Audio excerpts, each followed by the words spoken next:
जैसा मैंने पहले कहा कि ये कोई पॉलिटिकल रैली नहीं। अभी मैं सुन रहा था, असल में क्या है, ये दिक्कतें हरियाणा प्रदेश की नहीं है, ये पहले पंजाब की भी थी, यही दिक्कतें दिल्ली की भी थी, यही दिक्कतें आज राजस्थान की भी हैं, यही दिक्कतें मध्य प्रदेश की हैं। इंडस्ट्री जो सबसे बड़ा कमाऊ बेटा होता है सरकार का, और उस कमाऊ बेटे को नालायक कहा जाता है।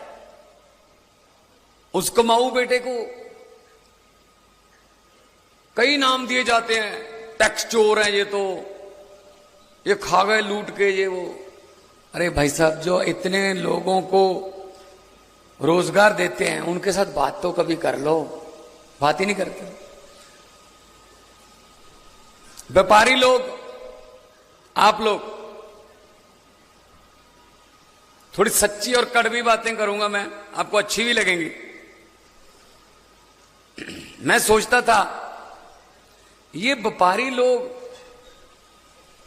इलेक्शन के समय, दो पार्टियां हैं तो दोनों के पास, अगर तीन है तो तीनों के पास लाल रंग की थैली क्यों लेके जाते हैं इलेक्शन से पहले? वो थैली में माता लक्ष्मी होती है। मैंने कहा इनको क्या झंडा पसंद होता है इनका, कि त्रिपाठी का झंडा बहुत अच्छा लगा, ये मेरी तरफ से दान है ना। कोई झंडा पसंद नहीं आपको किसी का। आप जाते हो ये कहने के लिए, भाई साहब अगर तुम्हारी सरकार आ गई तुम तंग मत करना, बस अगर तुम्हारी आ गई तुम तंग मत करना, अगर तुम्हारी आ गई तुम मत करना, यही लेके जाते हो ना। कोई एजेंडा कोई मैनिफेस्टो पढ़ के जाते हो आप,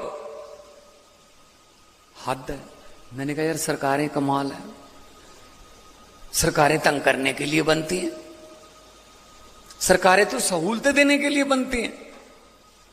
तो मैंने पंजाब की इंडस्ट्रियलिस्ट को बुलाया, मैंने कहा बताओ क्या प्रॉब्लम है।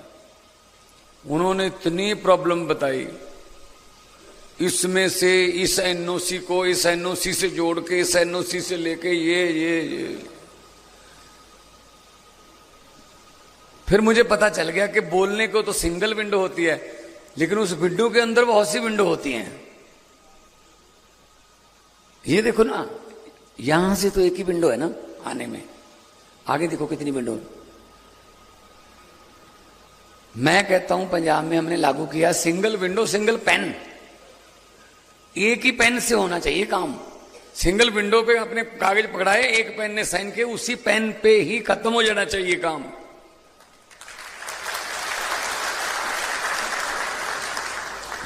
तुमने व्यापारियों को बुलाया,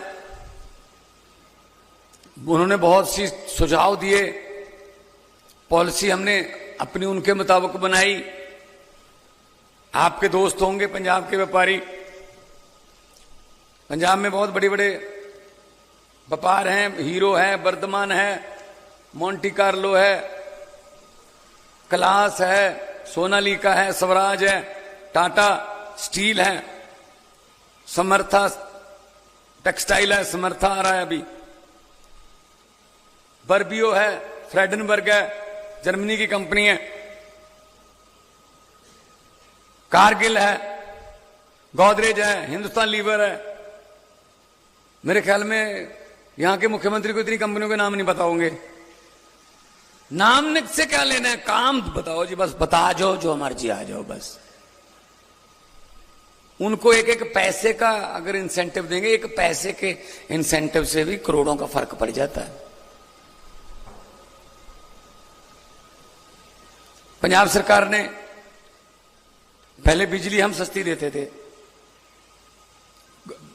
पंजाब में और दिल्ली में घरों की बिजली तो फ्री है, 600 यूनिट है, क्योंकि मेरा 2 महीने का साइकिल है, 2 महीने बाद बिल आता है, तो 300 यूनिट पर मंथ, 600 हो गया पर बिल हो गया। लेकिन उसमें कोई ये नहीं है हरा कार्ड है नीला कार्ड है, ना किसी का भी। आपके घर पे अगर 2 एसी लगे हुए हैं लेकिन आपने इस तरीके से चलाया कि आपका 2 महीने का मीटर का जो रीडिंग है वो 600 यूनिट से कम है, आपको भी जीरो आएगा। फिर 90% पंजाब को जीरो बिल आता है, 90% पंजाब। और कब से आता है? मार्च 16 और 2022 में ओथ ली थी, 1 जुलाई से आज तक बिल नहीं आते जी हमारे पंजाब में। तो हरियाणा में क्यों नहीं हो सकता ये काम? बिजली अपनी है जी, बिजली हम बनाते हैं। इतनी सस्ती बिजली हो गई है, सोलर मार्केट में 2 रुपए 54 पैसे पे मिल रही है सोलर। हमने एग्रीमेंट किया 1100 मेगावाट का सोलर के साथ, 2 रुपए 76 पैसे कहते थे, 2 रुपए 70 पे आ गए। मैंने कहा मेरी मीटिंग करा दो, 256 पे आ गए। मैंने कहा 254 पे कर लो। कहते 2 पैसे से क्या फर्क पड़ेगा। मैंने कहा पहले साइन करो। जब साइन करे मैंने कहा इन 2 पैसे से 450 करोड़ रुपया पर ईयर का फर्क पड़ेगा। 2 रुपए 54 पैसे ले रहे हैं हम सोलर। अभी हमने क्या किया, हमारे पास 5 थर्मल प्लांट है पंजाब में, 2 सरकार के थे, 3 प्राइवेट थे। हमने अपनी अक्टूबर 2015 से बंद पड़ी थी, अक्टूबर 2022 में झारखंड में हमारी कोल माइन है पचवाड़ा में, 30 लाख मीट्रिक टन कोयला 1 साल में निकालते हैं।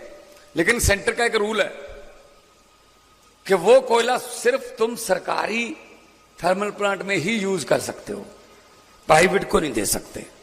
अब प्राइवेट के साथ महंगे महंगे पीपीए, पावर परचेज एग्रीमेंट कर गए पुरानी सरकारों वाले। तो हमने कहा यार कम बड़ा पंगा हो गया यार, कोयला हमारे पास इतना है लेकिन हमारे पास कोयला बरतने के लिए अपने थर्मल प्लांट। हमें पता चला जीवी के कंपनी का गोविंदवाल साहब वाला थर्मल प्लांट 540 मेगावाट का बिक रहा है, दिवालिया हो रहा है। हमने बिड किया, भाई साहब सरकार के साथ कौन बिड करेगा। जब हमने कहा कोयला हमारा है, हम कोयला इस्तेमाल करेंगे, ये कोयला कहां से लाएंगे, कौन बिड करेगा। प्राइवेट कोई आया ही नहीं। तो हमने 540 मेगावाट का थर्मल प्लांट खरीदा। भारत में पहली बार हुआ है कि सरकार ने किसी पब्लिक सेक्टर को खरीदा है प्राइवेट सेक्टर को। नहीं तो सरकारें बेचती हैं अपने दोस्तों को घाटा दिखा के, चलो पोर्ट बेच दो, एयरपोर्ट बेच दो, LIC बेच दो, जो मर्जी आता है बेच दो बेच दो बेच दो। 540 मेगावाट का खरीदा, कोयला हमारा है। अब हमारे पास 3 हो गए, कोयला हमारा है। 5.5 रुपए अभी हम दे रहे हैं इंडस्ट्री को, लेकिन उसका अभी आ गया हमारे पास, टेक ओवर कर लिया। मैं उस थर्मल प्लांट को, इंडस्ट्री को और सस्ती बिजली देने में इस्तेमाल करूंगा। कोयला हमारा है। आप 10 रुपए कह रहे हो, मैं हैरान हूं आप पे।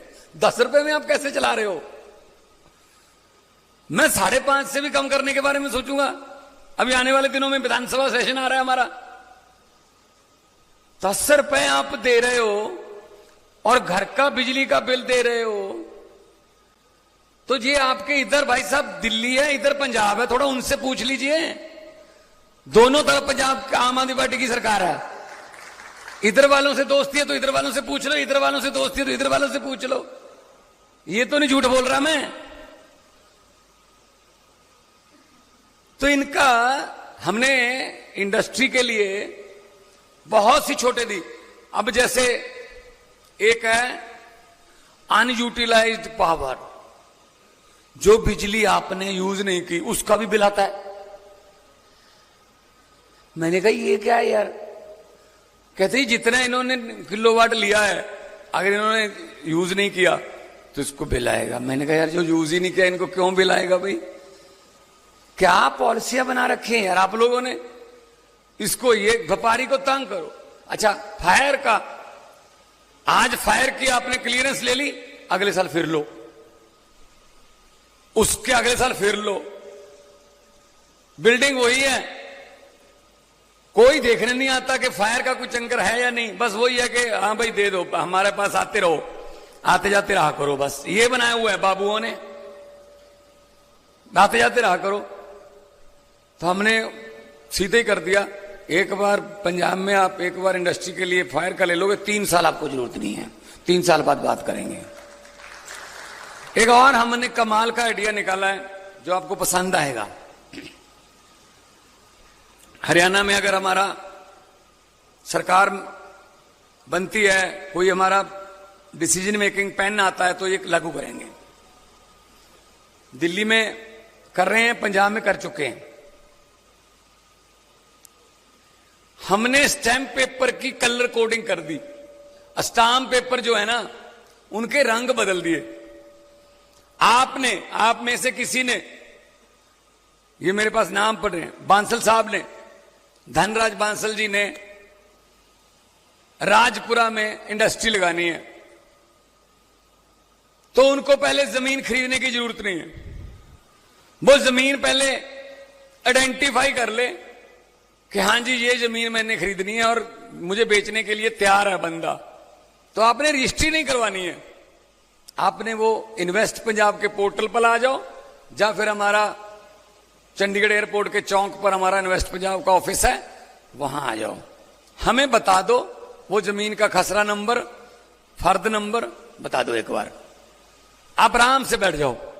15 दिन में हमारी सीएलयू वाली टीम भी उस जमीन पर जाएगी और देखेगी, फायर की टीम भी हमारी जाएगी देखेगी, फॉरेस्ट की टीम भी हमारी जाएगी और देखेगी, पोल्यूशन की टीम भी हमारी जाएगी और देखेगी। पूरे 15 दिन लेंगे हम। 15 दिन के बाद जब एयरपोर्ट आ जाएगी हमें कि ये बिल्कुल क्लियर है जी, हमारी तरफ से कोई प्रॉब्लम नहीं है, यहां इंडस्ट्री लग सकती है, तब हम धनराज जी को कहेंगे कि आइए बुलाइए अपने जो जमीन जिनसे खरीदनी है, उसको भी कचहरी में नहीं लेके जाना, हमने इन्वेस्ट पंजाब के ऑफिस में ही तहसीलदार बिठा रखा है, चलो रजिस्ट्री करवाओ, लेकिन आपको हरे रंग का स्टैंप पेपर खरीदना पड़ेगा, ग्रीन कलर का। वो थोड़ा महंगा होगा क्योंकि उसमें फायर के पैसे भी होंगे, उसमें पोल्यूशन के पैसे भी होंगे, उसमें सीएलयू के पैसे भी होंगे, उसमें फॉरेस्ट के सब जो एनओसीज के पैसे हैं वो इंक्लूडेड होंगे। आप हरे रंग का स्टैंप पेपर खरीदोगे, आज आपकी रजिस्ट्री हो गई, कल भूमि पूजन करके अपनी पहली ईंट वहां पे लगा लेना। आपका पैसा हम 24 घंटे भी स्टक नहीं रखना चाहते, 24 घंटे भी आपका पैसा स्टक नहीं रहेगा। और 6 महीने बाद, 8 महीने बाद कोई बाबू आया आपके पास, कागज दिखाओ जी, आपने क्या करना है, स्टैंप पेपर दिखाना है। अगर स्टैंप पेपर का कलर ग्रीन है तो बाबू समझ जाएगा कि सब कुछ पेड है, सब कुछ ऑलरेडी पेड है, इसलिए ये कौन है। ये इंडस्ट्री के लिए किया, हाउसिंग के लिए रेड कर दिया, और जो जमीन खेती वाली है, खेती के लिए जो खेती वाली बिकती है उसके लिए येलो कर दिया। आओ देखो हमारे पास, देश में ऐसा आइडिया नहीं किसी के पास, क्योंकि आपको पहले 50 करोड़ की जमीन खरीद के 6 महीने सीएलयू वाले, सीएलयू मिला फॉरेस्ट वाले इधर आ जा, फॉरेस्ट मिला पोल्यूशन वाले कहते इधर हमारे पास तो आया ही नहीं। तो हम 15 दिन में आपको एक ही जगह से एक ही पेन के अंदर वो काम करके देंगे। ये हरियाणा में भी लागू कर देंगे। और जा तो हो ना, कोई मिट्टी का फर्क है, एक जैसी फसलें हैं, एक जैसा पानी है। हरियाणा छोटा भाई है पंजाब का, तो पंजाब में और दिल्ली में अगर ये हो सकता है तो हरियाणा बीच में क्यों रह गया? क्योंकि नीयत साफ नहीं है। यहां जो सिस्टम है ना, उसकी नीयत साफ नहीं है। हमारी नीयत साफ है, हम व्यापारियों को अन्नदाता मानते हैं। आप लोग दो यूनिट की परमिशन लेने आए हो, मैं 4 यूनिट की देता हूं। मैं कहता हूं 500 की जगह पे 800 बच्चियों को काम दे दे, मेरे पंजाब के नौजवान लड़के लड़कियों को काम दे दे। 2 यूनिट की जगह 4 यूनिट लगा ले, तरक्की कर, तू भी कर, हम रेवेन्यू दे दे, मुझे कोई प्रॉब्लम नहीं है। मैंने वही तनख्वाह देनी है, ये सिस्टम है बस। आपका बैट का भी अभी रहता है, बैट वाला जो बैट के झगड़े हैं पुराने, उनका क्या हुआ? कोई बता सकता है? जो बैट का पुराना बकाया पड़ा है अभी क्लियर हो गया या ना है? नहीं, ओटीएस लेके नहीं आए ये? नहीं, कोई ओटीएस पुराने रह गए? ओटीएस दोबारा लाएंगे। कब लाएंगे? ये तो खुद ही नहीं आने वाले।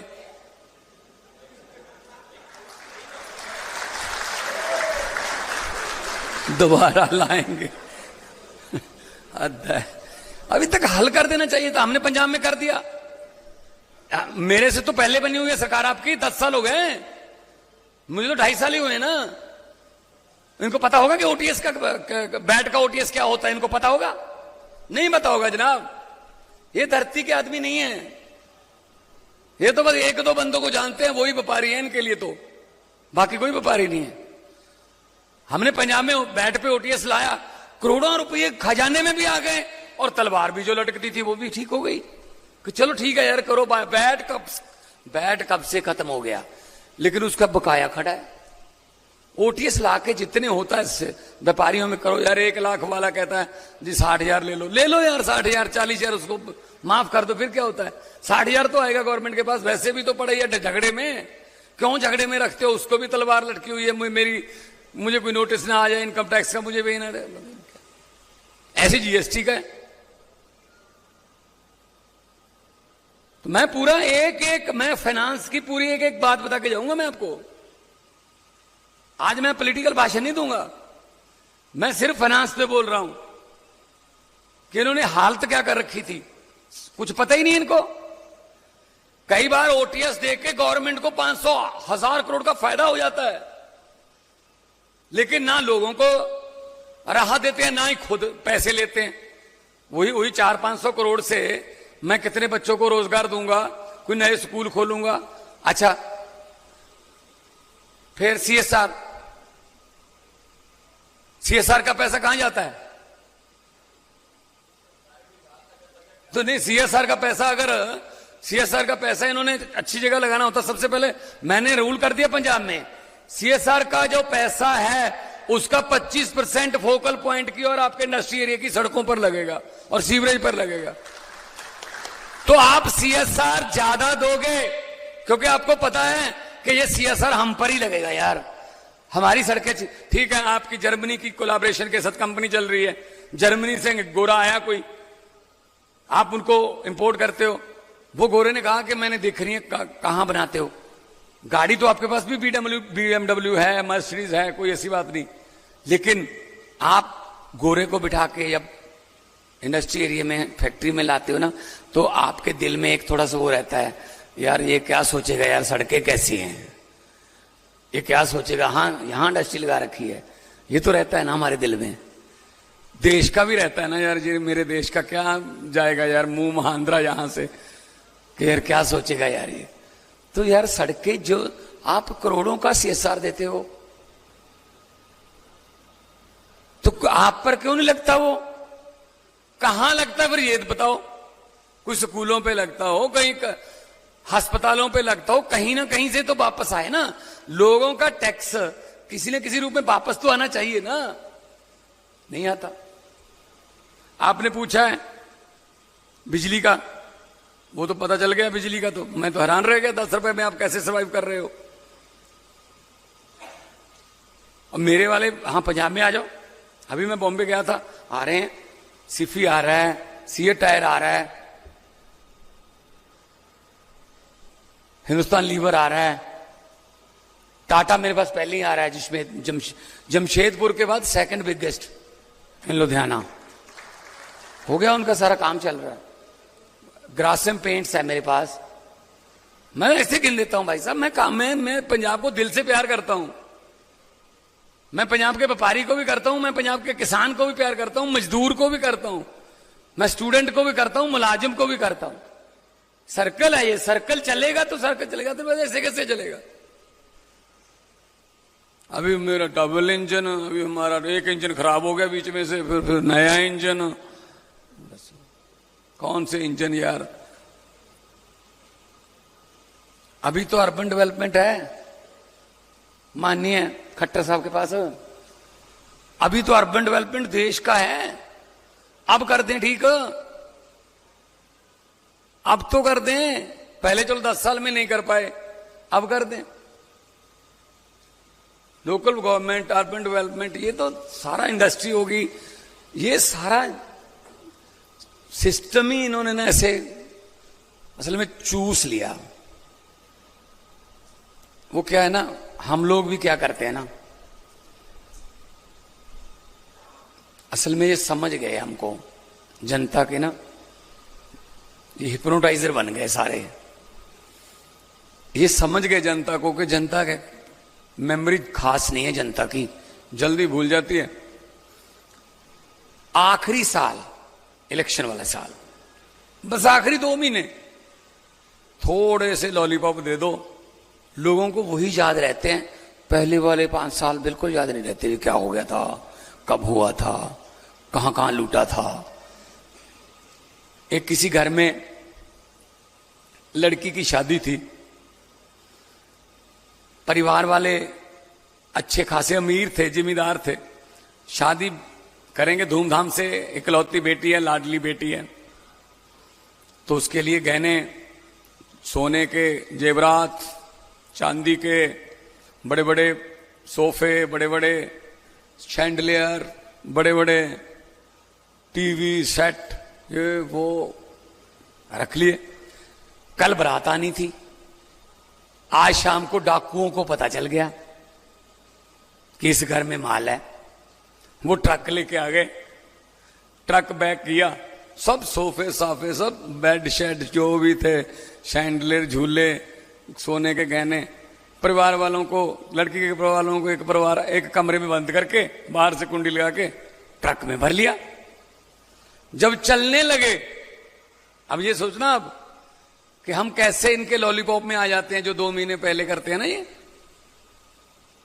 जब चलने लगे डाकू, तो डाकुओं के सरदार ने कहा नहीं, पहले ये बताओ लड़की का परिवार किस कमरे में बंद है। उनका सरदार इस कमरे में बंद है, खोलो। उसकी कुंडी खोली गई, अंदर एक सहमा हुआ परिवार बैठा है। डाकुओं का सरदार अंदर गया और उसने कहा किस लड़की की शादी है। एक लड़की डरती डरती खड़ी हुई, जी मेरी शादी है। डाकू ने अपने जेब में हाथ डाला, 100 रुपए का नोट उसको एक देके और सिर पे हाथ रखा, बेटा आशीर्वाद आपको, जिंदगी मंगलमय हो, तंदुरुस्ती बनी रहे बेटा। चलो वो अपना लूट फूट के चले गए, ट्रक ले गए। अगले दिन पुलिस आई, भाई साहब लड़की वालों के परिवार में से एक भी बंदा, एक भी औरत, एक भी महिला उस परिवार में से डाकुओं के खिलाफ पुलिस के पास FIR लिखवाने को तैयार नहीं थी। कहते जी बंदे लूट के भाई ले गए जैसे मर्जी, लेकर बंदे बड़े चंगे थे, 100 रुपया शगन दे गए। अब 1100 रुपया महंगा कर दिया सिलेंडर, मोदी जी ने 100 रुपया सस्ता कर दिया। कहते कमाल कर दी, मोदी जी ने 100 रुपया सस्ता कर दिया। और ये महंगा किसने किया था? महंगा 1000 रुपये किसने किया था? ये तो सोच लो। हमें याद ही 100 रहता है, आखिरी वाला जो शगन देके जाते हैं। ये सही बात है ना? ये हमारा, फिर रोते रहते हैं हम 5 साल।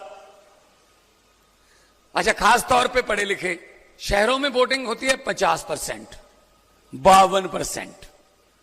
बड़ी मुश्किल से मुझे लगता है शहर में किसी में 55 से ज्यादा हो, क्योंकि हम लोग छुट्टी वाला दिन मानते हैं उसको, इलेक्शन वाले दिन को। उस दिन हम शिमले चले जाते हैं, 2-3 छुट्टियां इकट्ठी हो जाती है ना, उस दिन फिर हम शिमले चले जाते हैं, मनाली चले जाते हैं, और आके पूछते कौन जीत गया भाई? कहते फलां जीत गया, बड़ा माहौल, गंदा बंदा जीत गया। भाई साहब 5 साल गालियां दोगे तो उस दिन रहते ना, उस दिन वोटिंग में तो हिस्सा लेते। कोई और पसंद नहीं, नोटा दबा देते, लेकिन डेमोक्रेसी में तो हिस्सा लो। हिस्सा डेमोक्रेसी में लेते नहीं, गालियां 5 साल देते हैं। फिर थोड़ा सा हमें भी सामाजिक जिम्मेदारी समझनी पड़ेगी कि अकेला सिर्फ हर चीज हम उन पर नहीं छोड़ सकते। वो तो फिर जब उनको मौका, पॉलिटिक्स में गंदे लोग, पॉलिटिक्स में बुरे लोग इसलिए नहीं कि बुरे लोग इसमें आते हैं, पॉलिटिक्स में बुरे लोग इसलिए ज्यादा हैं क्योंकि चंगे लोग, अच्छे लोग इसमें जाते नहीं। तो हमने क्या लेना है यार, छोड़ो यार, ये गंदी गेम है यार। क्या गंदी गेम है यार, कमाल है। हमने क्यों नहीं लेना भाई? फिर अगर भगत सिंह ये बोल देते उस समय कि हमने क्या लेना है, वो भी अच्छे परिवारों के थे, वो भी 90-90 साल की उम्र जी लेते, लेकिन उन्होंने कहा हमने लेना है, हमने अंग्रेजों से हिसाब लेना है और अपना देश लेना है। जिस उम्र में आज नौजवान अपने बाप से मोटरसाइकिल मांगता है ना, उस उम्र में 22-23 साल की उम्र में भगत सिंह मुल्क मांग रहे थे अंग्रेजों से। तो ये थोड़ा हमको भी थोड़ा जिम्मेवारी निभानी पड़ेगी। चंगे अच्छे लोगों को लेकर आओ। मैं नहीं कहता कि इसको डालो इसको डालो, अच्छे लोगों को लेकर आओ जो लगता हो कि हाँ अच्छे हैं यार। फिर अगर अच्छे लोग विधानसभा जाएंगे, अच्छे लोग पार्लियामेंट जाएंगे, तो फिर कानून भी अच्छे बनेंगे।